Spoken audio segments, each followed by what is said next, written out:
আজকের রেসিপি মুগ ডাল দিয়ে কচি চাল কুমড়ো নিরামিষ রেসিপি। তার জন্য নিয়েছি এখানে মুগ ডাল আর নিয়েছি চাল কুমড়ো। চাল কুমড়োটা কিন্তু একদম কচি নিতে হবে। তো দেখুন চাল কুমড়ো এখানে কেটে নিয়েছি, এইভাবে পাতলা করে কেটে নিয়েছি। দেখুন চাল কুমড়োটা কতটা পাতলা। তো এখন রান্না করে নিব আমি। তেলের মধ্যে দিয়ে দিচ্ছি পাঁচফোড়ন, দিয়ে দিচ্ছি তেজপাতা আর দিয়ে দিচ্ছি কাঁচা লঙ্কা। ভালো করে একটু ভেজে নিয়েছি। এখন দিয়ে দেবো মুগ ডাল। মুগ ডালও আমি ভালো করে লাল করে ভেজে নেব।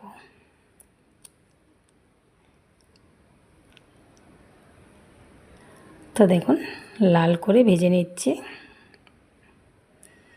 দেখুন একদম লাল হয়ে গেছে। তো এখন আমি দিয়ে দেব চাল কুমড়োগুলো দিয়ে একটু নাড়াচাড়া করে নেব। আর নাড়াচাড়া করে আমি এখন দিয়ে দেব পরিমাণ মতো লবণ দিয়ে আমি ঢাকনা দিয়ে দেব। লবণ দেওয়া যেহেতু ঢাকনা দিলে জল বেরিয়ে যাবে। তো দেখুন ঢাকনা খুলে নিয়েছি, কতটা জল বেরিয়ে গেছে। অর্ধেক কিন্তু এখানে আমার চাল কুমড়ো আর মুগ ডাল সিদ্ধ হয়ে গেছে। তো গ্রেট করে রাখা আদা দিয়ে দিলাম, দিয়ে দিচ্ছি হলুদ গুঁড়ো, লঙ্কা গুঁড়ো আর দিয়ে দিচ্ছি জিরে গুঁড়ো, দিয়ে আবারও ভালো করে মিলিয়ে নেব।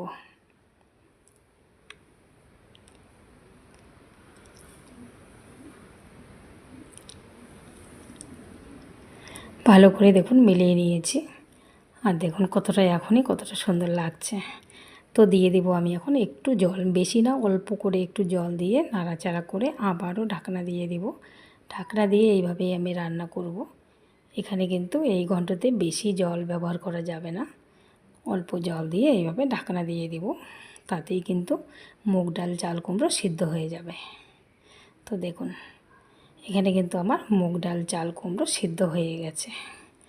তো দিয়ে দিচ্ছি এখন গরম মশলা গুঁড়ো আর দিয়ে দেবো 1 চামচ মতো ঘি দিয়ে একটু নাড়াচাড়া করে নেব। রেসিপি আমার কিন্তু একেবারেই রেডি। তো তোমরা যারা নিরামিষ পছন্দ করো এইভাবে কিন্তু একবার ট্রাই করবে।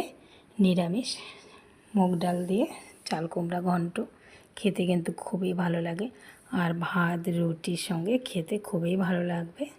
তো এইভাবে একবার হলেও ট্রাই করবেন। তো হয়ে গেছে, নামিয়ে নেব।